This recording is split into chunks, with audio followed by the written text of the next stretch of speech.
start a faceless YouTube channel this 2024. Paano nga ba talaga mag-start ng faceless YouTube channel this 2024? At alam niyo ba na this 2024, this is the best time to start your faceless YouTube channel kasi ngayong year of 2024 guys, YouTube has over 2.49 billion monthly active user na po and 80 million paid subscribers.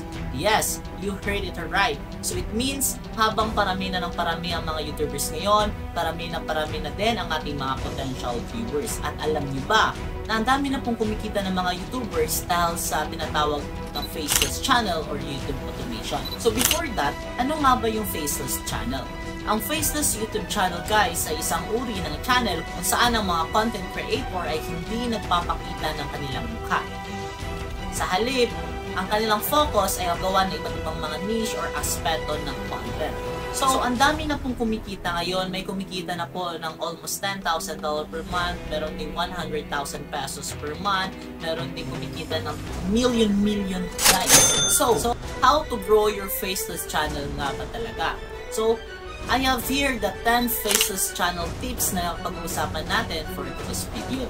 First thing first guys is kailangan mo ma-identify or you need to choose your niche. After mo maka-create ng channel, next mo gagawin is kailangan kang magkuha ng idea kung ano nga ba ang niche or ano nga ba ang topic ng iyong YouTube channel or yung faceless channel na gagawin. And dapat guys, before ka mag-pick ng niche, you need to answer this question. Ang niche ba na napili mo ay magtatagal siya for 10 years from now? Kasi maraming mga niches ngayon na hanggang dito lang siya. Or ngayong 2024 lang. Kasi alam naman natin nag-i-evolve po tayo. So make sure na ang pipiliin mo na niche is magiging lifetime na po siya. Or 10 years from now. Okay? So it could be gaming, it could be educational videos, DIY tutorials, storytelling, or anything else that aligns with your passion. So next is you need to create a brand identity. So ano ba yung mean ko sa brand identity? Ang tinatawag ko sa brand identity guys is yun yung mga banner, mga profile, yung branding mo, ano yung mga color mo, ano yung mga fonts na ginagamit mo. Make sure you need to stick that para mas makilala ka ng mabilis ng iyong mga viewers. And also you need to have a unique kind or style ng iyong pagbabranding such as logo. And of course guys, merong tips yan. Ang gagawin nyo lang is maghanap kayo ng competitors nyo na same ng niche. Pag nahanap nyo po ang yung same competitors or same niche, unan nyo po ng idea at i-improve nyo po ang kanyang niche or ang kanyang branding. So yun lang kadali ang pag-identify ng iyong channel niche. Next is, pag natapos mo na yun lahat, dito na papasok ang planning of your content. So next is, you need to plan your content. So dito na papasok ang brainstorming ng iyong mga ka-team kung meron kang ka-team. Pero pag wala, it's okay. So dito na papasok ang style mo sa pag-edit, ang mga thumbnail mo, dito na papasok ang schedule ng iyong pag-upload, ang format or ang mga font na ginagamit mo, at also yung frequency ng iyong mga videos. So dyan po papasok, kailangan po ma-identify niyo po muna yan at dapat nakaplanado po siya lahat. Para lahat po ng iyong mga content ay papalabas is maganda po ang kalabasan. Next is thumbnail. So, pinaka-advice ko sa thumbnails guys, always ko itong sinasabi sa lahat ng aking mga viewers or sa aking mga team at sa aking mga clients na do not underestimate the power of thumbnails. Kasi si Mr. Beast or ang pinakamaraming subscribers at viewers po na YouTubers ay isa sa kanyang dahilan na mas mabilis na nag-grow ang kanyang YouTube channel is ang magawa ng super maganda na thumbnails or clickable thumbnails. So ang tips ko or advice ko po sa paggawa ng thumbnails guys is make sure na meron kang clear na font and you need to improve what your competitors did. Gaya nito sa thumbnail ng Mr. Beast, from this to this. So ganyan lang po kabilis. So next is, you need to focus on your voice acting or narration. Since ang channel na ginawa mo is walang mukha, dyan talaga papasok ang voice over or ang voice acting or narration.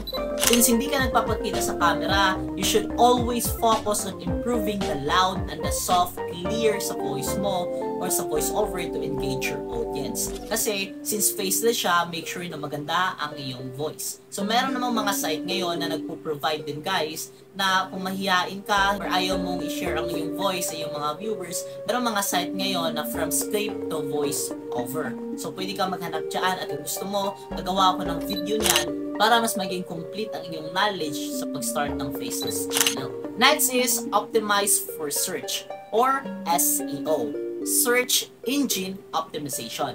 So you need to pay attention sa SEO niyo po guys to make your videos more discoverable on YouTube.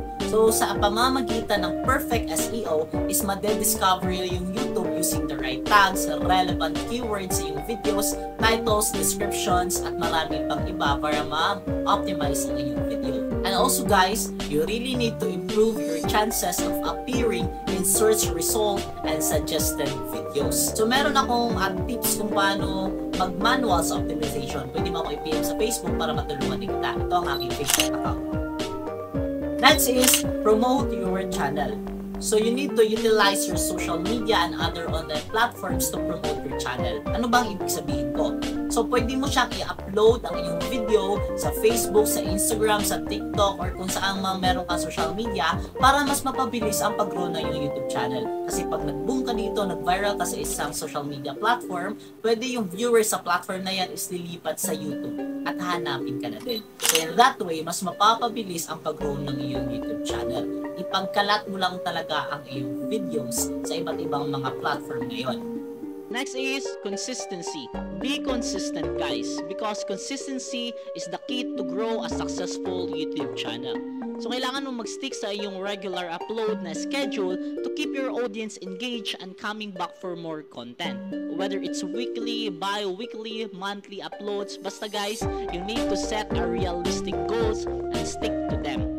Kasi guys, starting a Faceless YouTube channel requires creativity, dedication, and focus on delivering value to your audience.